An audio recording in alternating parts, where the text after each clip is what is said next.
operations.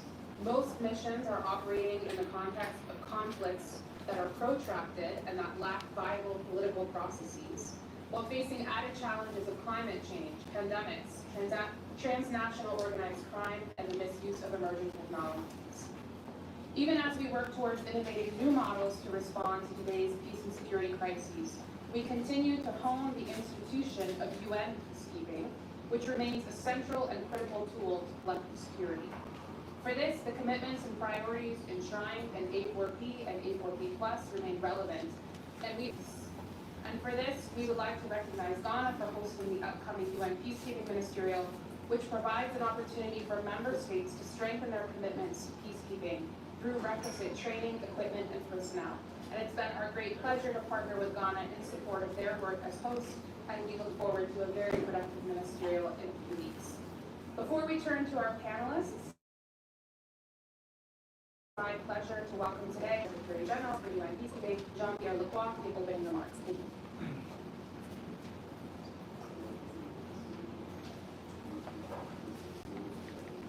Very good morning to all of you, Excellencies, ladies and gentlemen.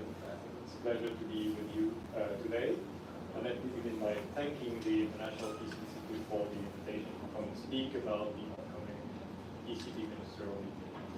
The 2023 UN Peacekeeping Ministerial meeting will be a very important event for member states to express their enduring political support to UN peacekeeping and for ministers to demonstrate their commitment by making pledges that will strengthen the effectiveness of our operations.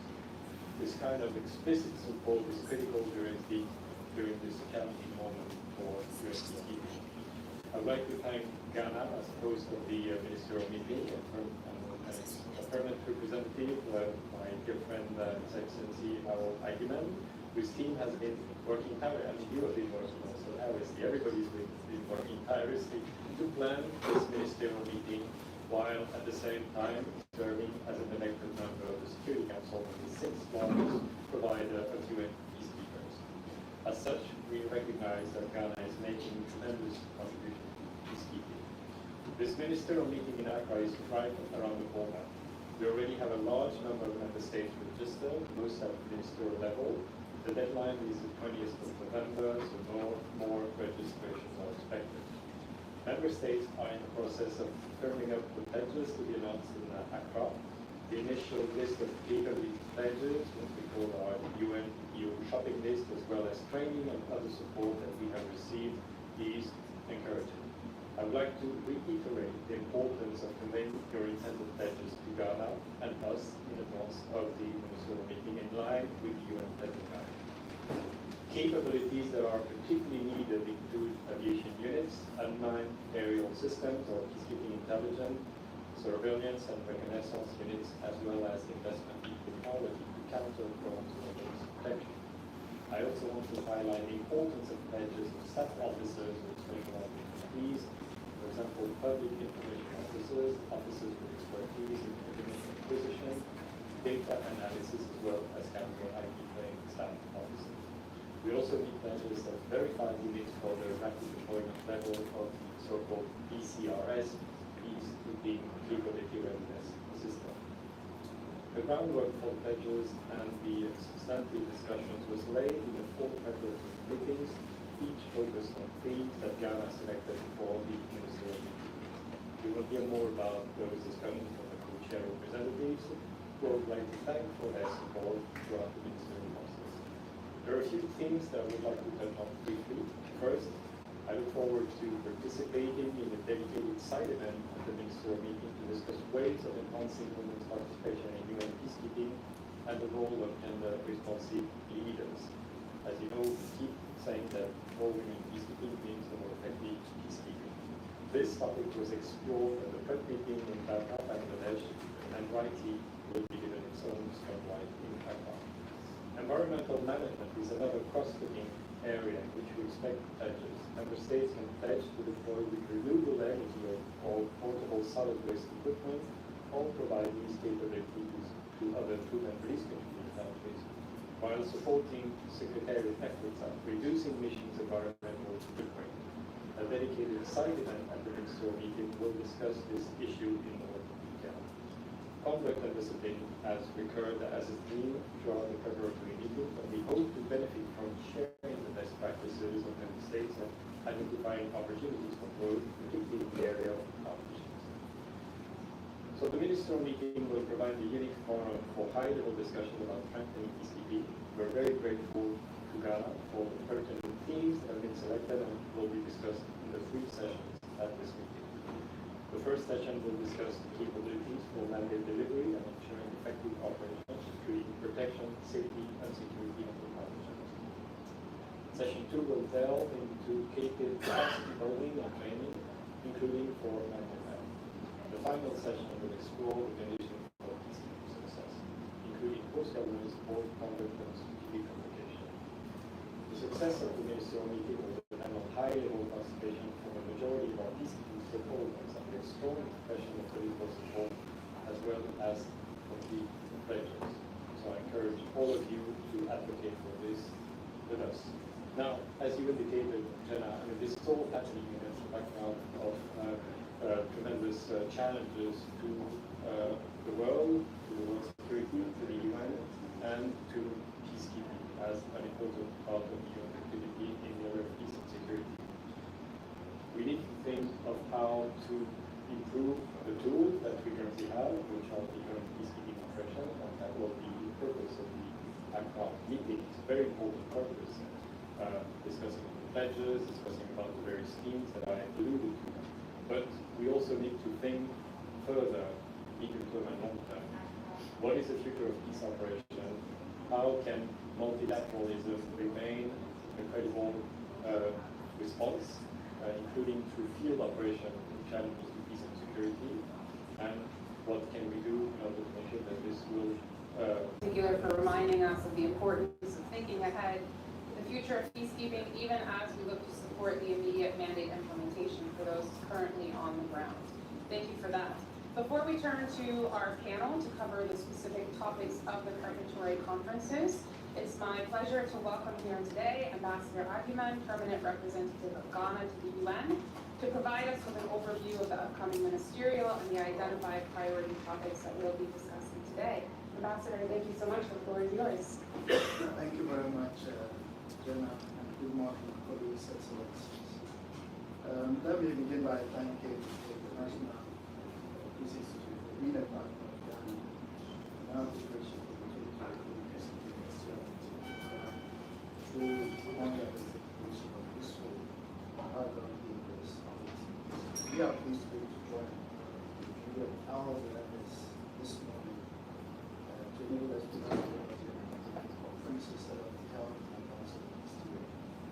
I also like to thank DSG Jean-Pierre Lacroix and his team, who have been our strong partners in the process for the Accra Ministerial, and have worked with us every step of the way in the journey to Accra. As is well known and as has been indicated by Jean-Pierre, peacekeeping is at a critical crossroads, and we see operating environments becoming more complex and challenging.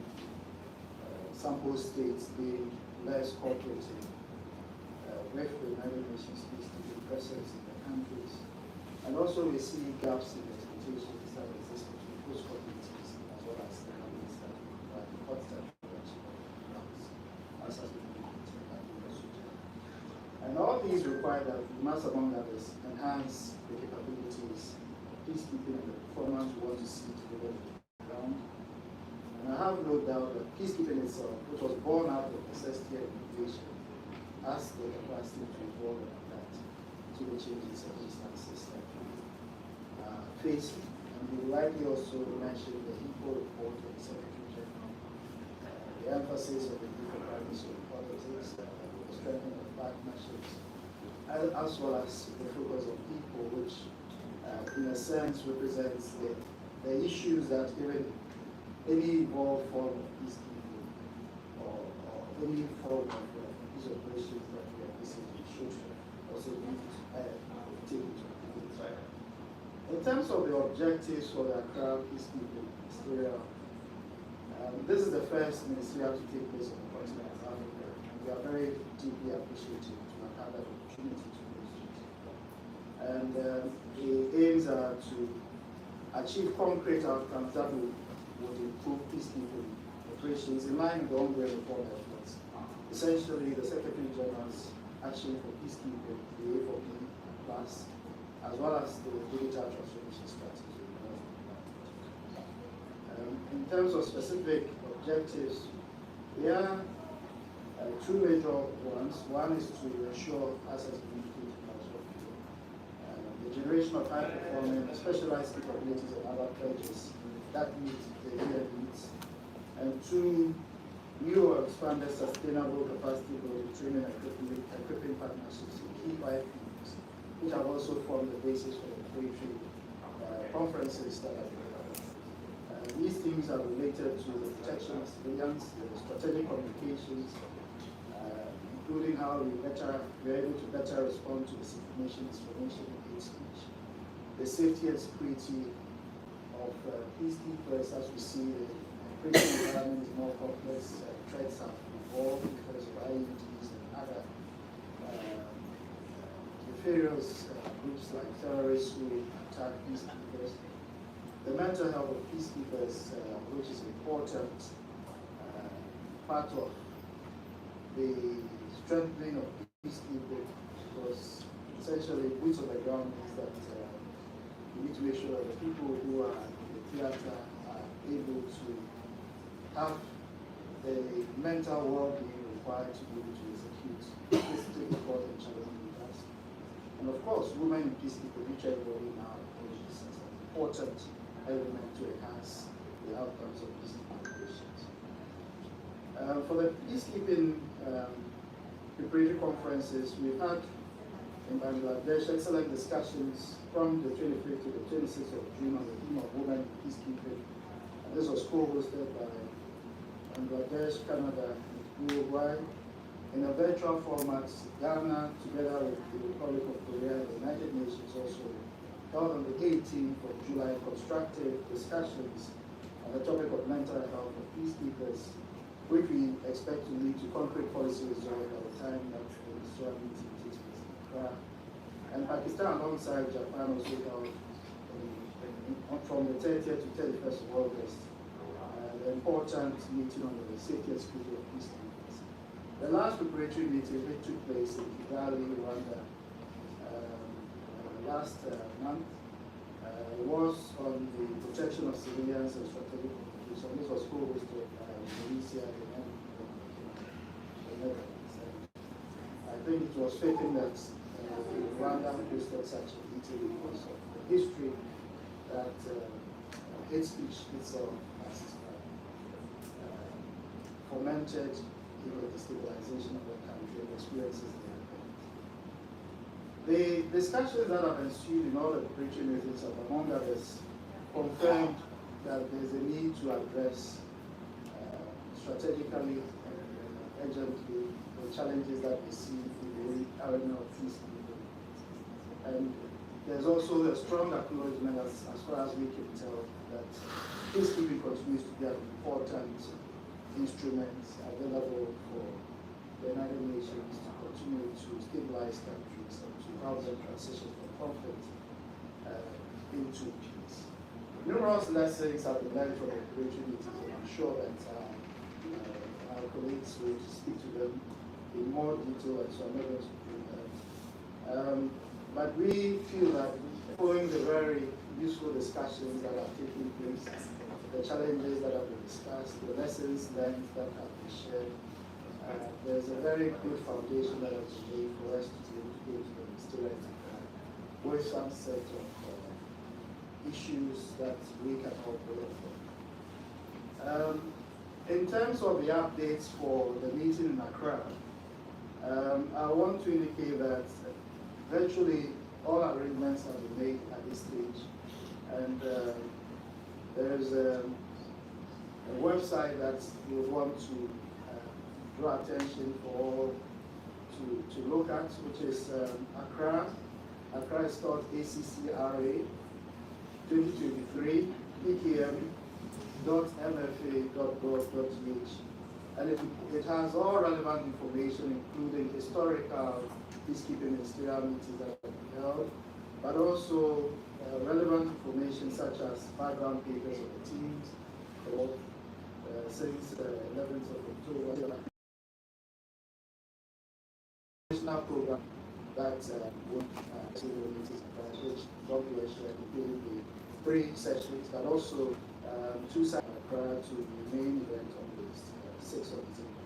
The deadline has been extended, and so we encourage all delegations to quickly ensure that they register to enable us to have details of those who are participating. And we encourage participation at the very highest level.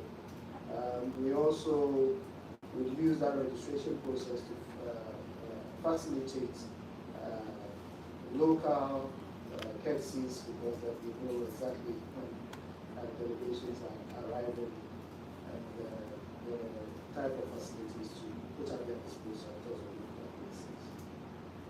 The most important thing is the pledges, and we cannot say that enough. And so I very strongly reiterate the call that Jean-Pierre Lacroix, the USG for the Department of Peace Operations, has made, that at the end of the day, we want the pledges in terms of the commitments that member states are willing to demonstrate in support of peace. And that is something that I would also want to encourage all delegations to critically look at, to come to Accra with a sense of a strong expectation that is happening.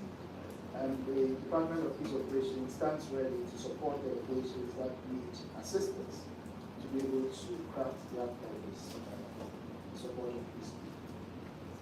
Let me conclude by saying that we very much look forward to many delegations at the very highest level at the next year in Accra, to enable all of us to make a strong commitment to peacekeeping, and also, as I've communicated, to see how we take forward the new expectations for peacekeeping, taking into account the challenges, the geopolitical divisions that exist, and also the strong push for partnerships, especially on the African continent, in ways that will make peacekeeping a continuing and relevant instrument for the United Nations and the international community to support countries that are in fragile and conflict contexts to be able to transition to peace. I thank you very much. Thank you so much, Ambassador, for those comments and for reminding us that peacekeeping was born out of necessity and has continuously been strengthened through adaptation, and I think the need to continue on that is perhaps as urgent as ever. So we thank you for those comments, and thank you so much for your leadership on the ministerial. Next, we'll turn to our panel. We're very pleased today to welcome representatives from member state co-chairs and also the UN Secretariat, who have partnered in hosting the various preparatory conferences over the past few months. So first we have, I'm a bit out of order in our seating, I hope you don't mind. We have Showeb Abdullah from the Permanent Mission of Bangladesh to the UN, Dr. Adarsh Tiwathia, Principal Medical Officer and Deputy Director of Division for DHMOSH. For those of you that don't know all of those acronyms, it's the Division of Healthcare Management and Occupational Safety and Health within the Department of Operational Support. Next, we're quite pleased to welcome Ambassador Zeid from the Permanent Mission of Pakistan to the UN. And finally, we welcome Ed Kalin, Military Advisor from the Permanent Mission of the Netherlands to the UN. So thank you so much to all of our panelists for being here today. Showeb, if it's okay, I'd like to start with you. The Permanent Mission of Bangladesh co-hosted the preparatory conference on women in peacekeeping along with Canada and Uruguay, which was held in Dhaka this past June, to discuss progress, challenges, and good practice on increasing women's meaningful participation in peacekeeping and to support security strategy. We'd love it if you could tell us a bit about the outcomes of your preparatory conference and any of the key takeaways you'd like to share with us today. Thank you. Thank you, Madam Moderator, for giving me the floor. And at the outset, I actually thank the delegation of Ghana and IPI for organizing this very important policy forum. And I also thank the Under Secretary General, Mr. Jean-Pierre Lacroix, for his kind sessions, and also the opening remarks, and also Ambassador Khanna for giving us the overview of the Peacekeeping Ministerial. So I think before the Peacekeeping Ministerial, we will have a very, having this event will actually help us to get an overview of the 4 preparatory conferences, and it will be very helpful for the member states, like especially the preparatory conferences were designed in a way to shape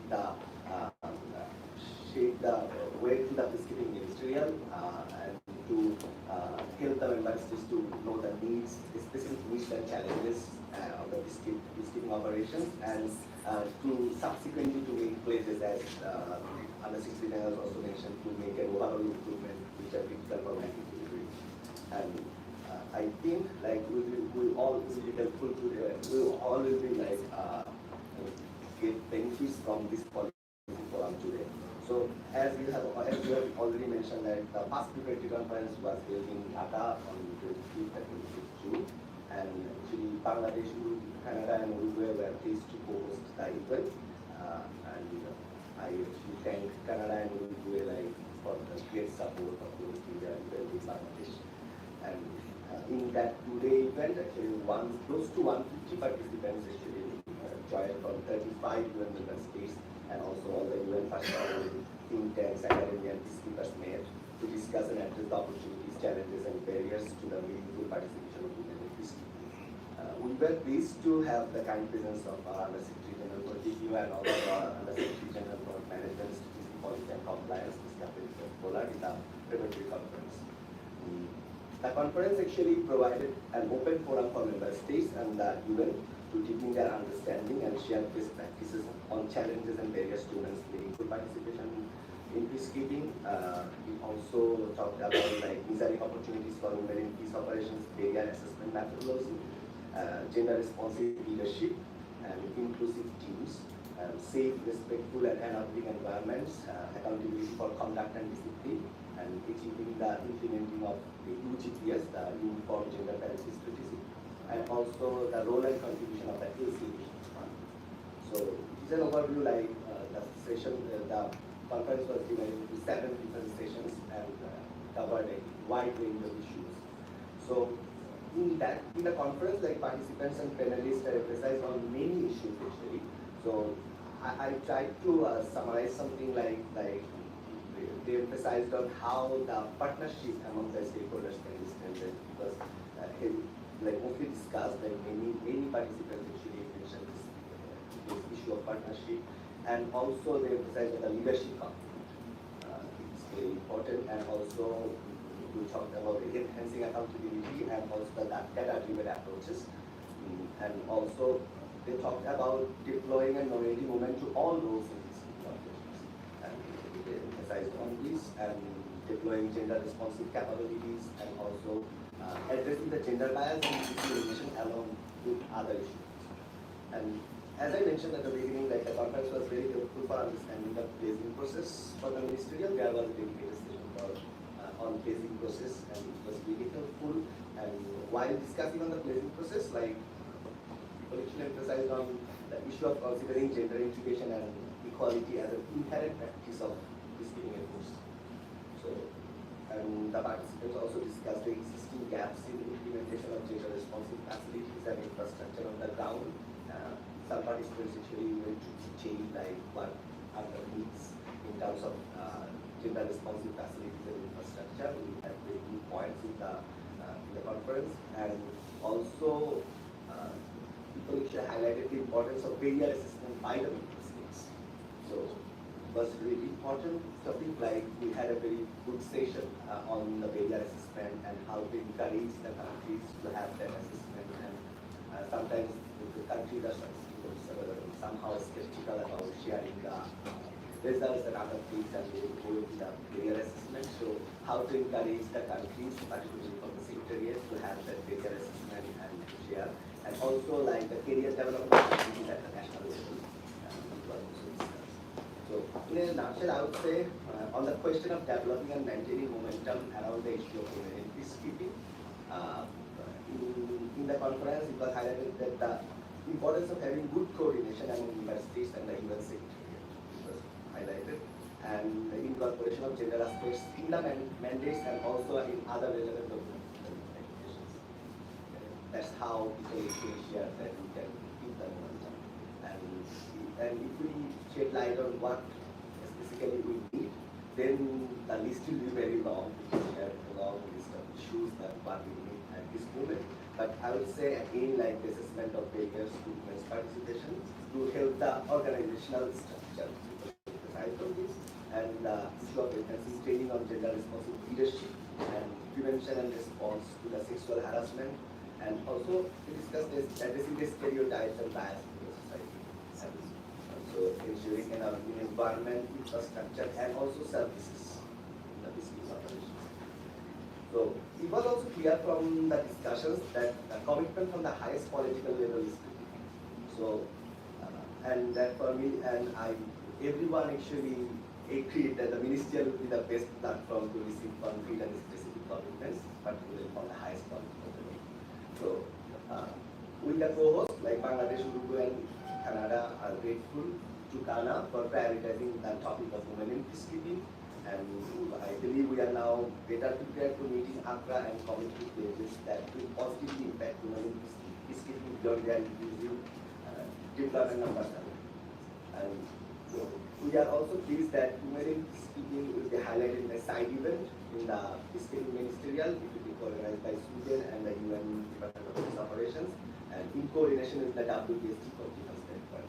So, and it will be on the role of gender responsive leaders. We have heard from also about this, and I think it was our pleasure, like it is our pleasure, like presenting this report here, and I like we saw in the conference like how concrete and tangible examples of how we can invest in gender responsive leaders and create workplaces that proactively fight discrimination, harassment, and abuse, and strengthening the systems of accountability. And I think in the conference, like the participation of USG, Ms. Catherine Pollard added a value of like a particular focus on accountability, and I think it was really important while we are discussing about women in peacekeeping. And people also share best practices. And in a conference on the last day, actually the participants also visited the training center in Showeb in Bangladesh to get an overview how Bangladesh is working for partnership and collaborating with other peacekeeping countries. So it's not possible like I had a 9 pages long summary of the conference, but I'll be happy to answer any question, and thank you very much. Thank you so much, Showeb, for that. Next, I'd like to turn to you, Dr. Tiwathia. You've been helping to lead the Secretariat's work on supporting the mental health of UN peacekeepers, something that was also discussed in Seoul in 2021. Can you tell us a bit about the current progress in this area of work and areas where member states can continue to provide support for implementation? Thank you.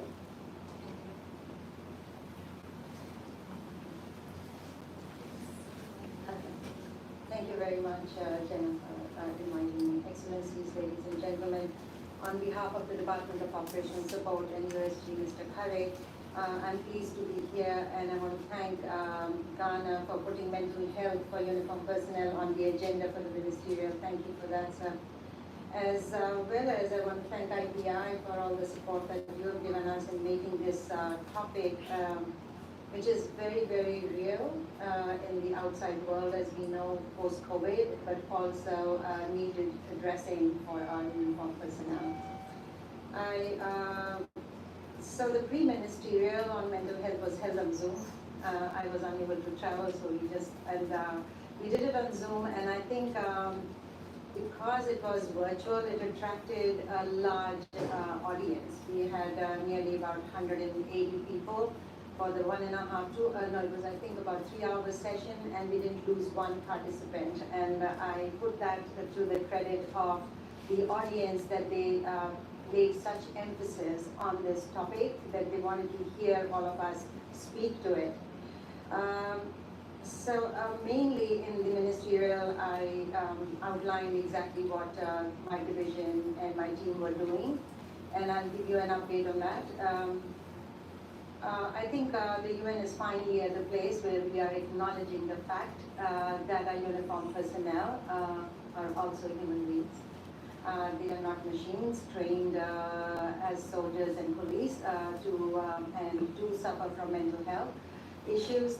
And as you said, the first time we brought this topic up was in the Seoul Ministerial, where I'm very grateful to Germany and to Israel who stepped forward at that time to give us the funding to start in 2022 on developing the mental health strategy and the mental health strategic framework for uniformed personnel in the field. That strategy is ready. I'm happy to announce it has been now it's in a place where it is ready to go for editing, final editing and translation. So hopefully by the end of the year, we will have the document ready. During the ministerial, there was a lot of conversation regarding capacity building, bilateral capacity building by member states, and how they could assist member states who don't have the capacity for pre-deployment trainings or screening capacities. Some of the member states who don't even have a mental health policy for the uniformed personnel at present, and how this particular framework could be something as a stepping stone for them to start looking at how to develop their own national policies. So I think that was very encouraging for us at the UN to see that we could probably be the leaders in helping member states kind of step forward and do what is needed for our uniformed personnel, not only the ones who get deployed in peacekeeping, but also those who serve in their own national militaries and police in their own countries. I think it would be remiss if I do not also touch on the fact that writing a document and writing a strategic framework and then putting that framework on a piece of paper and on a website does not help our uniformed personnel. They don't know what's happening, they don't go to that website, they never look at that document. So it was very important for us to consider how we could reach that individual personnel. And I think what we decided to do was develop an app, a mental health app, which is specific to the UN. The feedback we got from the uniformed personnel on the issues they wanted addressed regarding the mental health. And this app, again, needed some support from member states, which I am hoping we will finalize during the ministerial. But that app is something which will give the power to the uniformed personnel in the palm of their hands. And that is what will be the success of this mental health strategy. I do not think we can succeed by just writing a policy and putting something on paper. So I'm hoping that we will have that, start work on that next year, and hopefully by September we would have launched that. It's ambitious, I'm told I'm very ambitious, but ambition is what has got us here in improving the medical support that we have been providing to our uniformed personnel, which has changed since 2015 and the struggles that they are facing in the peacekeeping arena. I'll stop here and take questions later. Thank you. Thank you so much, Dr. Tiwathia, for sharing that, and I'm sure it would be great to come back to some of that during the Q&A time. Next, I'm very happy to turn to Ambassador Jaydoon. Ambassador, Pakistan co-hosted the preparatory conference on safety and security of UN peacekeepers in partnership with Japan. And certainly the issue of safety and security has been a pressing concern, particularly given the difficult contexts to which peacekeepers are deployed, as we have been discussing. Can you speak to some of the discussions at the preparatory conference you hosted when it comes to increasing safety and security? Thank you. Thank you very much, Jana. Under Secretary General Lacroix, Excellencies, distinguished participants, very happy to be here. I would like to provide you a brief overview of the thorough and extensive deliberations that were held during the 2-day preparatory 1, Safety and Security of Peacekeepers. This was held in Islamabad at the Center of International Peace and Stability. It's our premier peacekeeping training institute.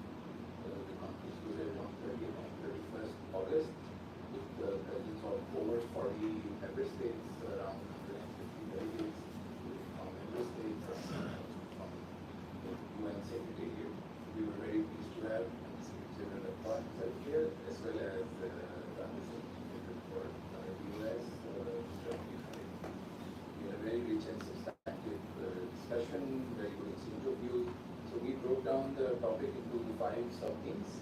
First, so the overall theme was safety and security, but 5 sub-themes were capacity building needs, international law perspective, medical capacity, role of technology and strategic communications, and the threats posed by provided services. Right?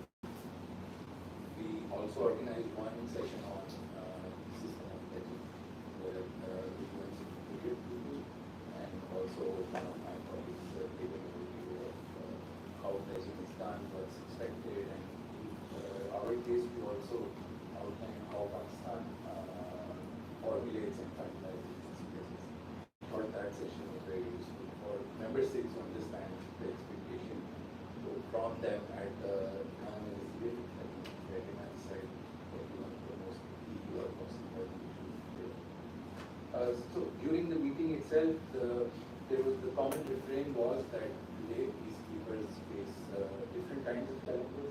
The environment is complex, the threat levels have changed, and a lot has been done to reduce fatality and reduce preventable accidents, etc. So in some ways, the safety and security aspect has been addressed, but then because of the changing nature of the environment in which we operate, these safety and security threats have heightened on other counts. So there is a need to identify the gaps and to get empirical data and to fill those gaps, to address those problems. There were 5 key takeaways that we could discuss from the entire conversation, and I would briefly elaborate. The first one was on mission workplace safety. So it was identified, and to my personal surprise, that most of the accidents or fatalities do not happen from hostile actors, but actually from preventable accidents and safety hazards, which are not essentially security threats, but safety concerns. And these are often due to a lack of qualified experts, accurate data on the causes of safety hazards, and where improvements are needed. This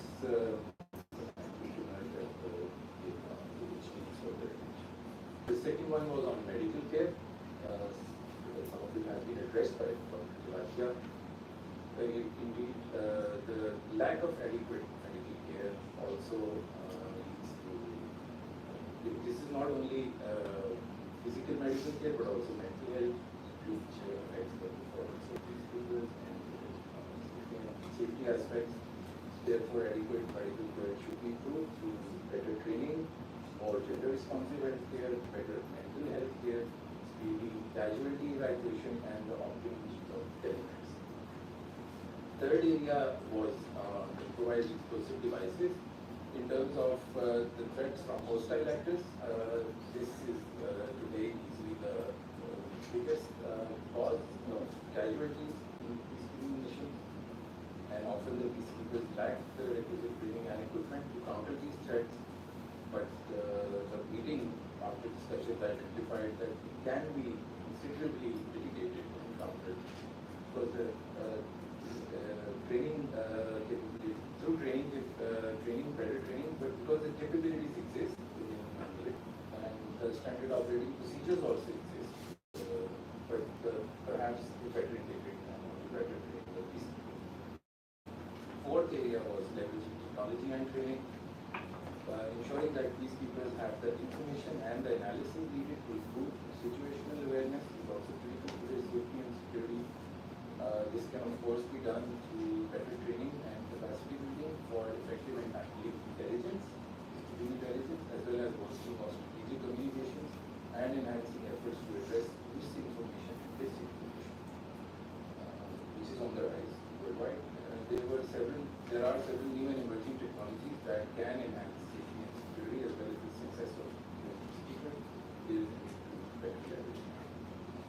fifth and last theme that we identified as a key takeaway was improved accountability.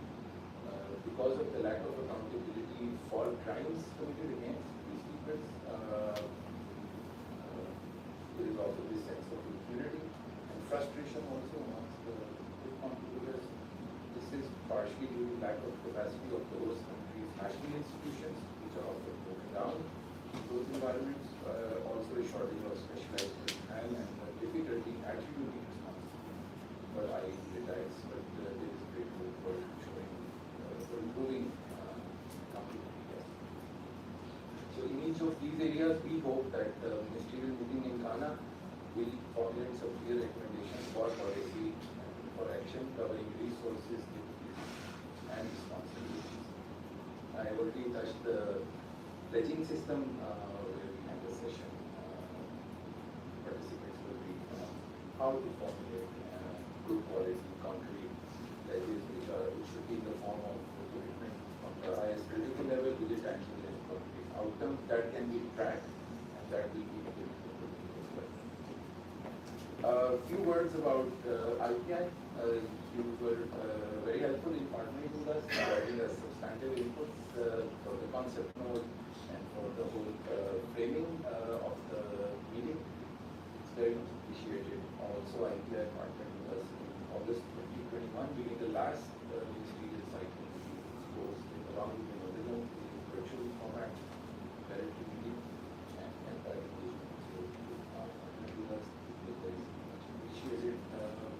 Even this type of gathering where you bring in all stakeholders and the states and times is very useful and very substantive to the whole conversation.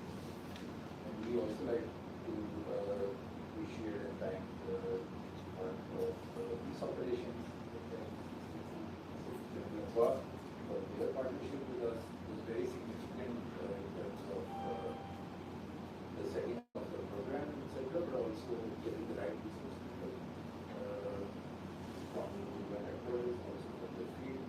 We've got very, very valuable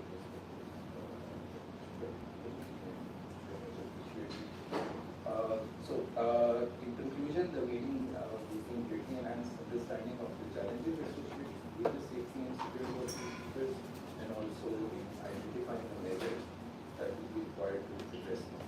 We think it will contribute significantly to the successful ministerial meeting in Accra and go a long way in improving overall the efficiency and effectiveness of UN peace missions.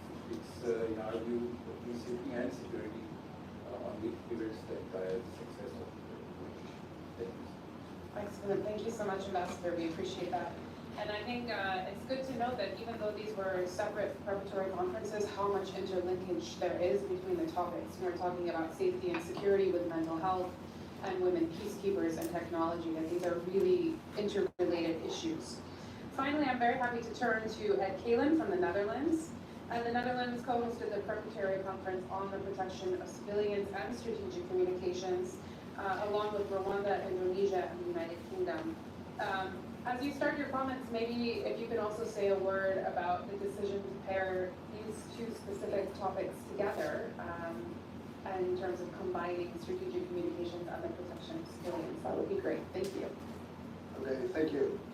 Excellencies, dear colleagues, I'm pleased to be here, and let me start with thanking Ghana for organizing the Peacekeeping Ministerial and thanking IPI for organizing this event. Excellencies, dear colleagues, nothing lasts forever, and change is the only continuum.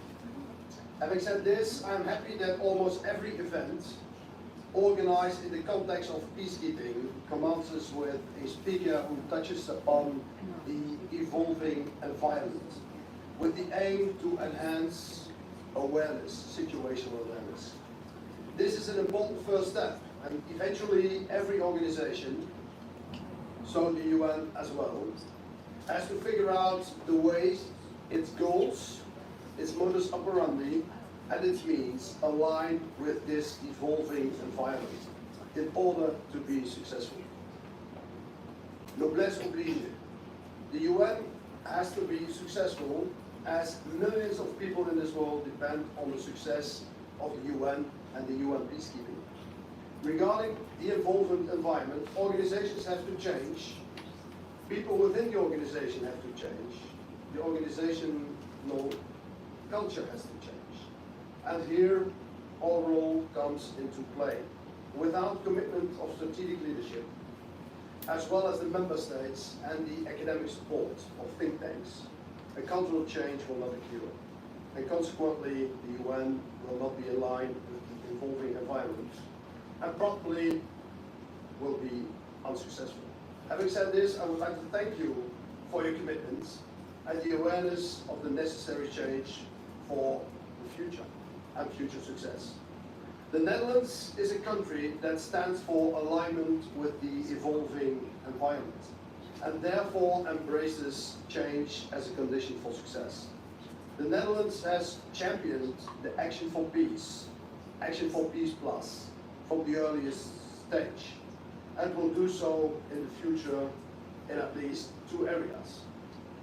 Firstly, financial support to think tanks, as they are our academic conscience, providing us with proper ideas for the organizational change. Secondly, support to the preparatory conferences and the peacekeeping ministerials and other events within the UN, as these events provide the Netherlands with the opportunity to share their thought of its thought on change and several other topics. So in Ghana, our Minister of Defense will attend the Peacekeeping Ministerial and will surely touch upon the consequences of an evolving world, the necessity of situational awareness and understanding,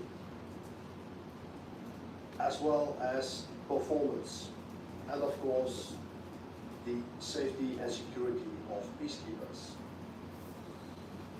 Furthermore, our Minister will definitely touch upon the importance of protection of civilians and strategic communication, and referring to the remark of Jenna, it's interlinked, but the protection of civilians and STRATCOM are interlinked because you can reinforce protection of civilians with a proper strategic communication plan, and if that is not that well thought through, then it will have a negative effect on protection of civilians.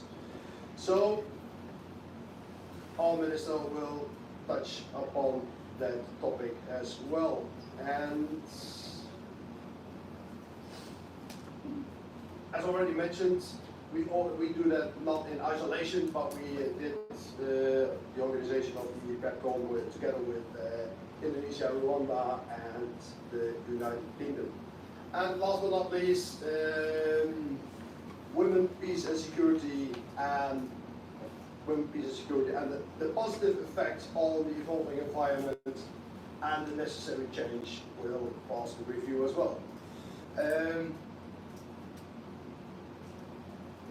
Yes, and finally, as mentioned before, I would like to thank the leadership for its commitment and the recognition for the necessary organizational change. Your commitment, our commitment, is a precondition for success of the UN peacekeeping, on which millions of people depend. Thank you. Thank you so much, Ed, for that. We have a bit of time now for Q&A or other types of interventions. We're happy to take questions and comments from the floor here in the room, and we're also able to take questions and comments from our online participants. So if you want to enter something into the Q&A feature, we'd be happy to read that out. We have some mics going around, so anyone who would like to take the floor, please go ahead and raise your hand. Yes, down here in the front. And if you wouldn't mind introducing yourself before you make your intervention. Good morning, everyone. I'm very happy to be part of this event today. And my question is going to be direct to the Abdullah on the Women, Peace and Security event. And as also, I'm going to start by using the ambassador of Netherlands, that nothing lasts forever. but I wish that women, peace and security lasts forever, because we need to increase the number of male or women in general on the ground. I'm telling that my name is Ivana. I'm a Brazilian officer, and right now I'm temporarily deployed at the Office of the Special Coordinator of the UN Response on Sexual Exploitation and Abuse. And my question goes direct to this topic, because unfortunately, the numbers of allegations have been increased, and unfortunately, we have just repatriated 13 peacekeepers due to lack of accountability, lack of commander control, and also due to sexual exploitation and abuse. And my question goes direct is, how can we, as an organization, address this topic in a way that, because it touches diplomacy, it touches accountability, it touches security and safety. And we want to deliver the legacy of the United Nations has to cover more things than that. And it, of course, it interferes in the mental health. So it's just a way for us as researchers, as this International Peace Institute, as ambassadors, all of us together to think on what kind of measures we're going to use in order to mitigate this high risk of this terrible issue on the ground. Thank you very much. Thanks for that question. Let's take a few and then we'll go back to the panelists. Here in front.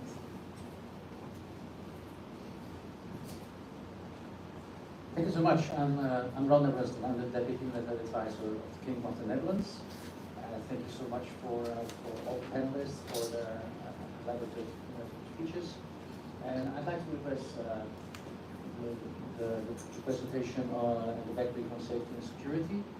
I think it was very informative to hear that a lot of casualties in missions are could basically be avoided because they are the result of occupational health and safety issues.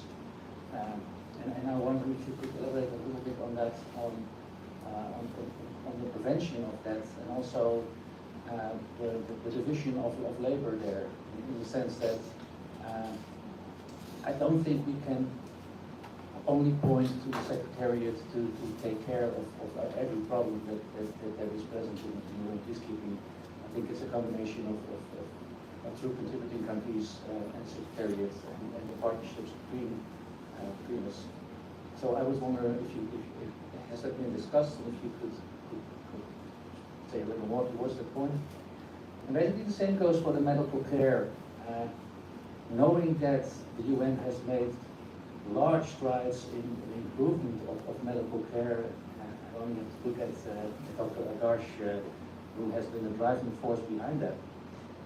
I think you pointed out righteously that there are still some very pervasive issues there when it comes to CASEVAC. But we also know that there are still troops in missions deployed, and they basically don't meet the requirements. They are not able to fulfill basic first aid. They are not capable of calling in a CASEVAC because they don't know how to call in a 4-line or a 9-liner. So also there, I was wondering, has there been discussed how the responsibilities there should be divided in addressing these issues? Thank you so much.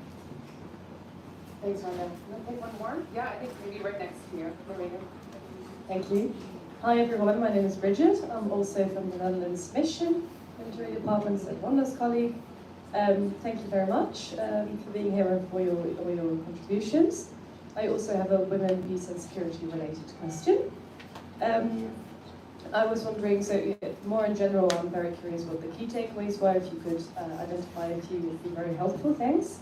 But also more specifically, I was wondering if you also reflected on the fact that, of course, women, peace and security is something we'd like to address in its own right, and it's important to see on its own.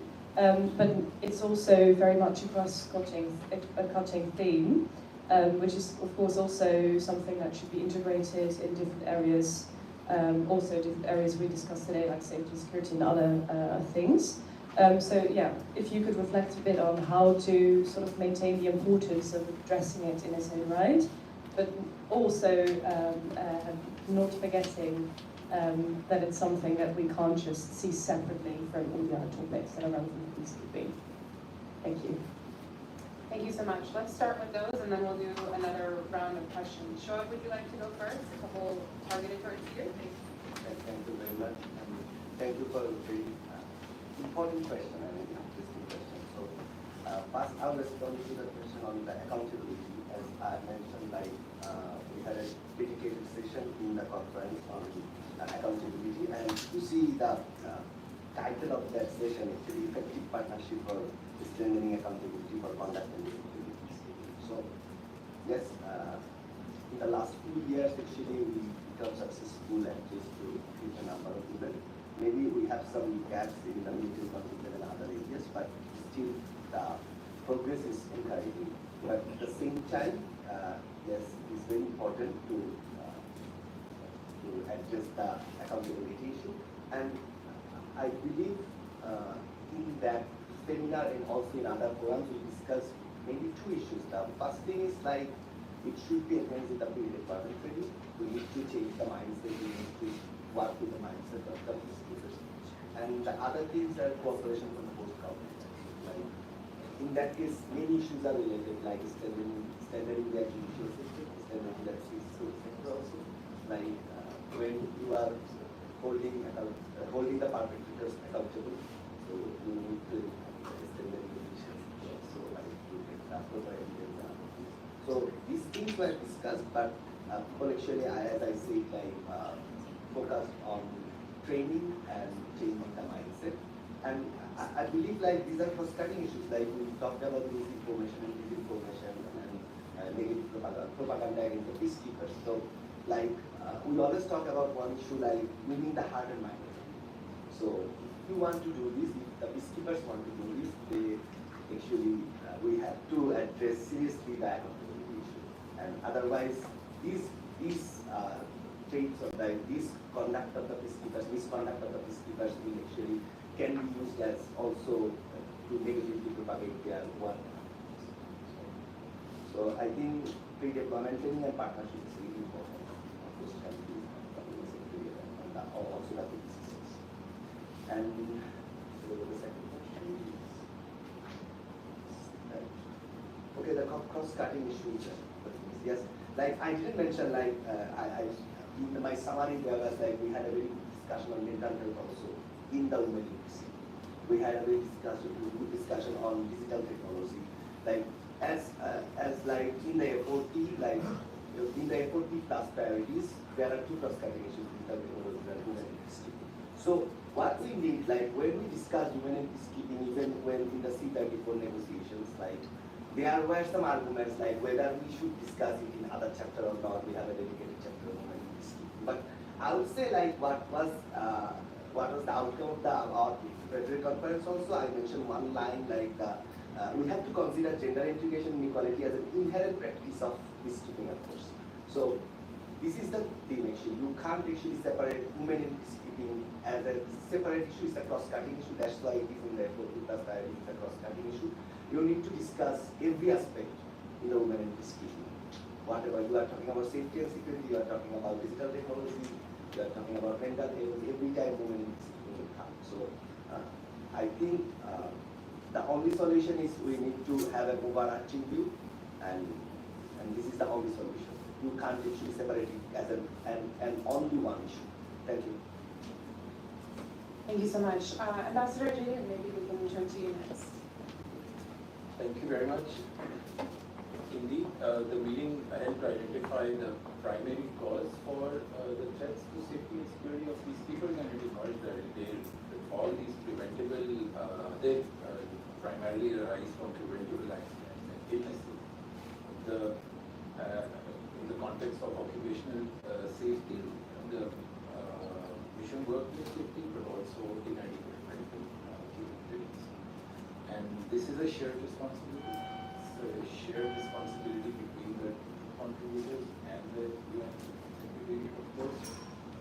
No one side is responsible for it. On the troop contributor side, we of course have to improve train, we have to improve weapons raising, like you mentioned,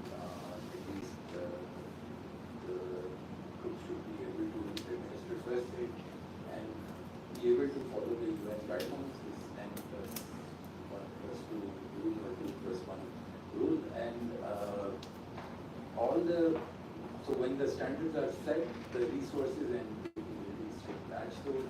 And or during the meeting, telemedicine, for instance, is emerged as a very promising area because these areas are remote and do not have very good capabilities. And even with the field hospitals, perhaps not the same level of some particular specialization of support. So telemedicine could be deployed. In the militaries, there is this system of feedback and briefings and debriefings, so they are constantly evolving themselves. And in our context, in our case at least, so whenever there are these type of lessons are also learned at a national level. The Netherlands to meet with the participants and share the perspective of local communities in how peacekeeping is seen from the ground up.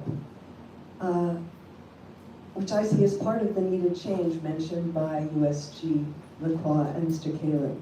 So I would like to ask the panelists their thoughts on how civil society can be invested in and more involved as partners in the changes that are needed. Thank you.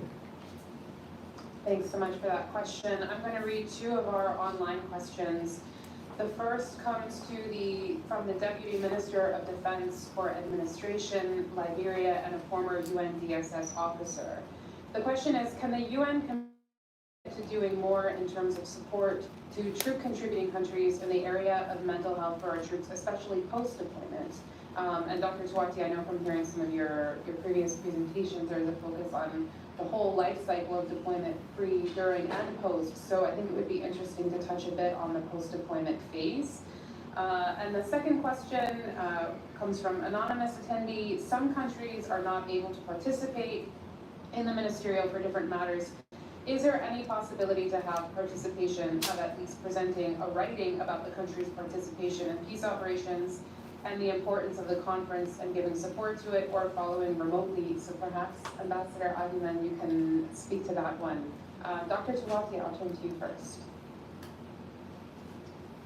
Thank you very much for that question. I think that is a really, really important question.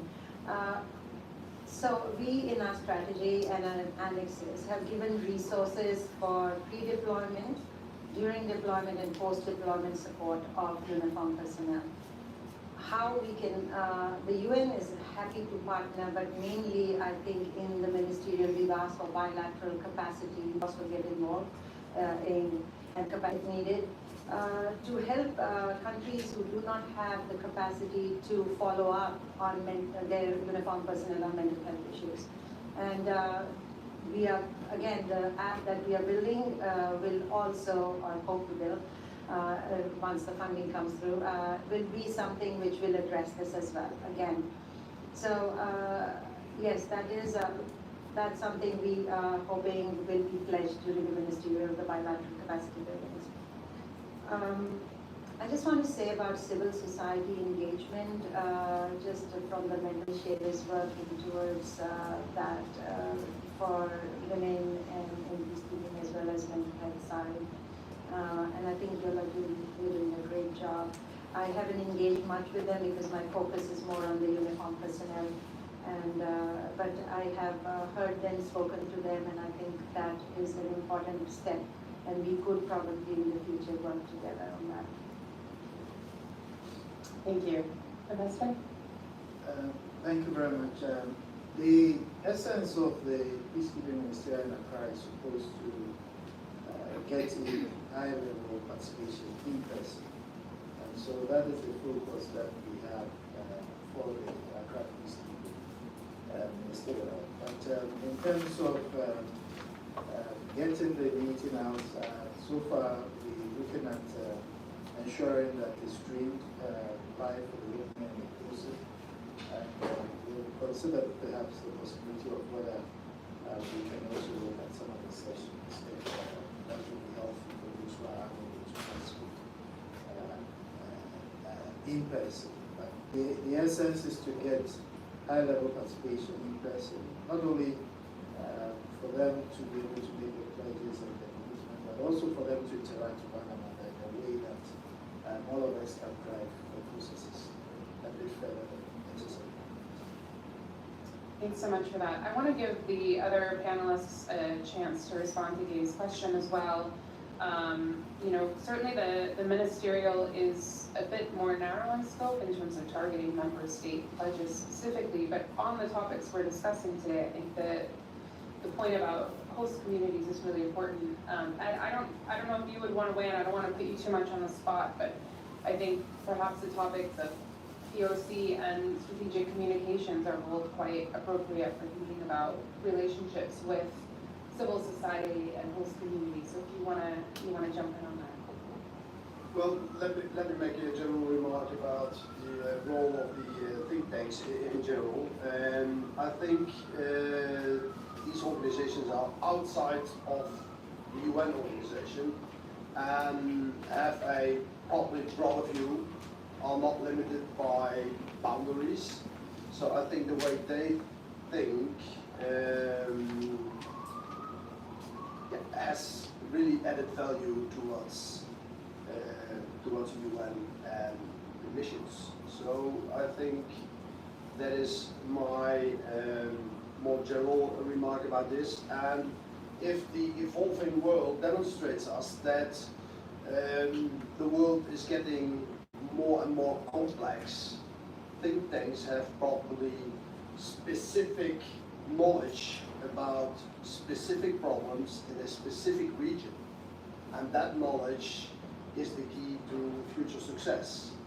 Instead of, and I take myself as an example, I have probably a broader overview of problems, but every region has its specific problems. And that's the reason why I think think tanks can have added value. Thanks for that.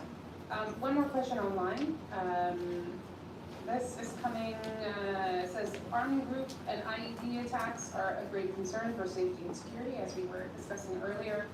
Timely investigation and bringing perpetrators into justice could act as a deterrent and reduce the attacks against our peacekeepers. On that note, are there any statistics on how many such incidents are being investigated and if the offenders are being brought to justice? As a bit of a flag, just to say that IPI actually published a report specifically on this topic last year on accountability for crimes committed against UN peacekeepers, and that was part of our work on D4P+ in partnership with the Netherlands. So I would refer you to that. I know there are some statistics within that report on the number of incidents that have occurred, the types of processes that are taking place to try to hold them accountable. And Ambassador, as you already mentioned, there are a lot of challenges when it comes to legal accountability for crimes committed against peacekeepers, in particular because it is the host state that's responsible for holding those perpetrators accountable.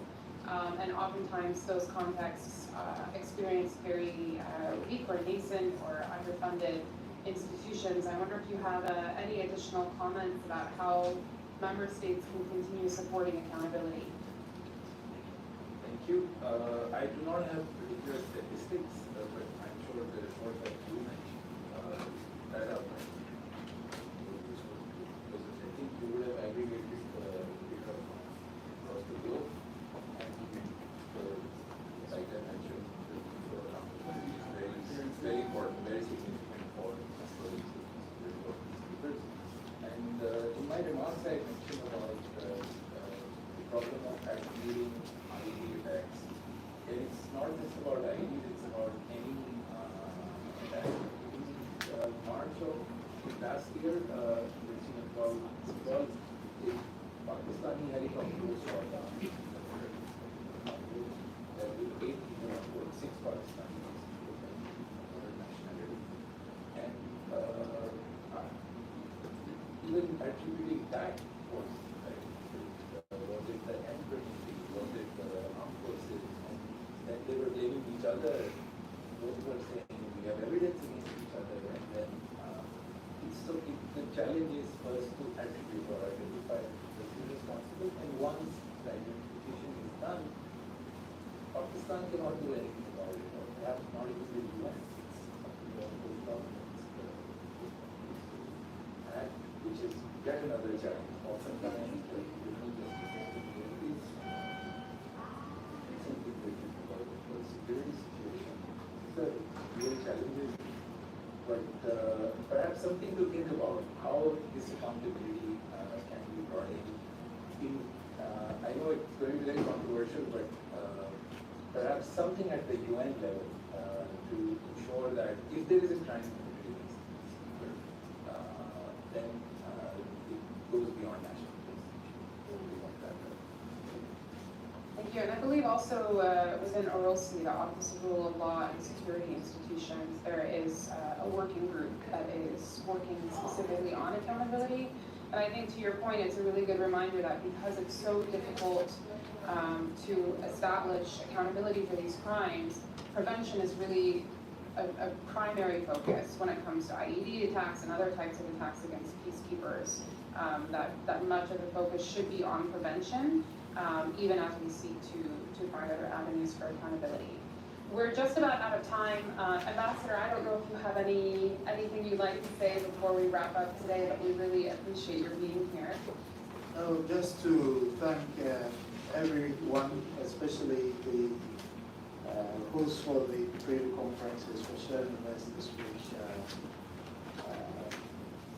collection of all the elements that we discussed in the intellectual craft, and particularly for the questions that the schools, which are very critical and very helpful for all of us to better the real manner in which we interact with this. Thank you so much. I want to thank all of our panelists for being here today, to PPO, USG Lacroix, and to the Permanent Mission of Ghana, and of course to you, Ambassador, for your leadership and the opportunity for us at IPI to partner with you in support. We also thank the Kingdom of the Netherlands for their generosity in supporting the organization of today's event. Just to close, it's no secret that our world is at a very difficult moment right now, and it's really imperative for us to continue to come together and find ways to work towards peace and serve those on the ground who need it most. So thank all of you for your continued efforts in this area, and we look forward to seeing you again soon. Thanks very much, everyone.